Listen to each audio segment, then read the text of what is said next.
Your silence became their punishment. There is a certain kind of strength that terrifies people.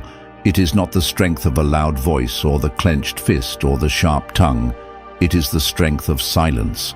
When others expected you to break, you did not.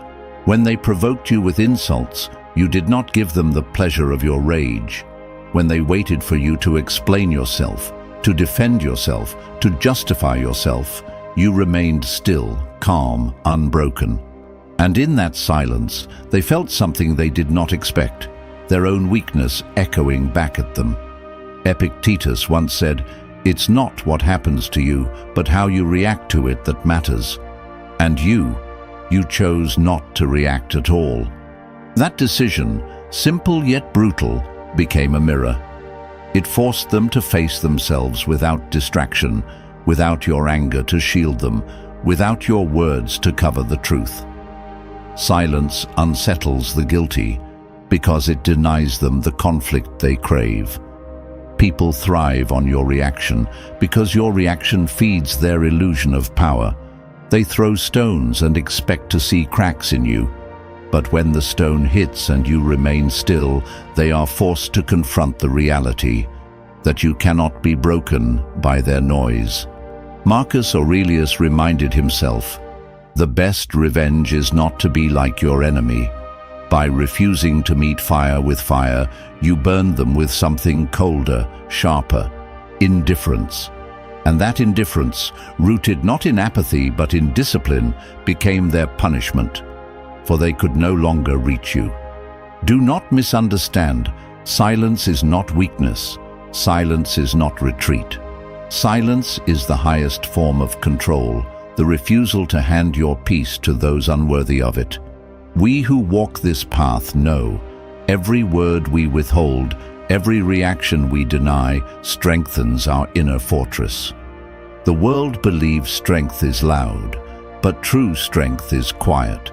It does not need to be proven. It simply exists, unshaken. Silence reveals the depth of your discipline. When we remain silent, especially when wronged, people mistake it for passivity. They think we lack words, or courage, or fire. But the truth is much harsher for them. Silence is the final proof that we are governed by reason, not by impulse.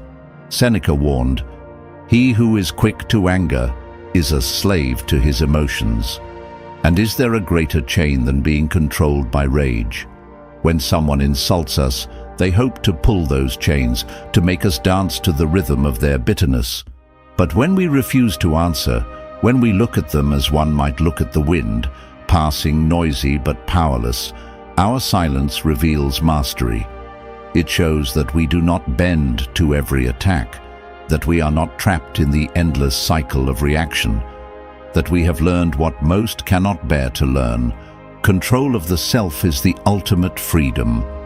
In a world where most people are prisoners of their tempers, their urges, their endless need to be heard, your silence becomes unbearable to them, because it exposes the truth that you stand free while they remain enslaved.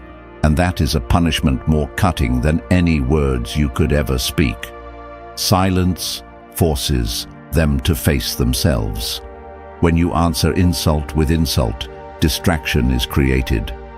The offender can cling to your reaction, feeding off it, justifying their cruelty by pointing at your anger.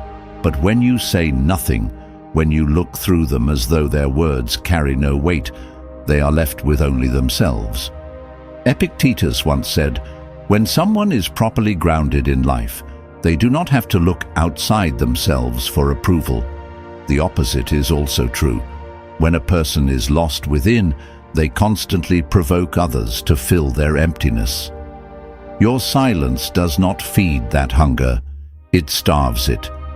And in that starvation, they must confront the void inside them. This is why silence unsettles people more than any weapon.